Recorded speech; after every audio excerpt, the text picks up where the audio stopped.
विदर्भ राज्य कशासाठी आवश्यक आहे? नागपूरला मंत्रालय आहे, थांबण्याची व्यवस्था आहे, उपराजधानीचा दर्जा आहे. आम्हाला उपराजधानीचा दर्जा नको. आम्हाला आमची राजधानी, आमचं राज्य विदर्भ राज्य पाहिजे. कारण की इकडे ऐका,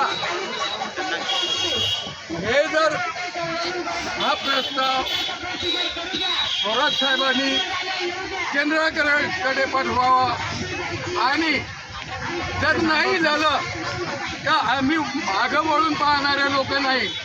आमच्या हातून काही चुका घडू नये, आमचं डोकं फिरू नये. अशा परिस्थितीमध्ये वेगळं विदर्भ राज्य झालं पाहिजे. तेलंगणा होऊ शकतं, विदर्भ का नाही होऊ शकत? म्हणजे भाजपची मर्जी जिथं असेल तिथं राज्य होईल आणि जिथं नसेल तिथं होणार नाही. अशाला प्रकार चालणार नाही. देश पण असा दुजाभाव विदर्भ राज्यासाठी मोदीजींनी करू नये. त्यांच्या काळात ही व्हावी अशी आमची इच्छा आहे. आज जरी आम्ही उपोषण करतो, उद्या रस्ता रोको जर झालं तर याला केंद्र सरकार आणि राज्य सरकार जबाबदार राहील. आमची कोणती जबाबदारी राहणार नाही. आम्ही कधी मागं वळून पाहत नाही. आम्ही जेलला भेट नाही, आम्ही लाठीचार्जला भेट नाही. आयुष्य आमचं पूर्ण संघर्षात गेलं.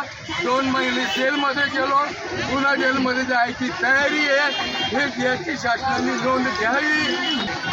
थोरात साहेबांना किंवा जाधव साहेबांना विनंती करतो आणि आमचा प्रस्ताव तुमच्या संयमी भाषेमध्ये न पाठवता तीव्र भाषेमध्ये पाठवावा.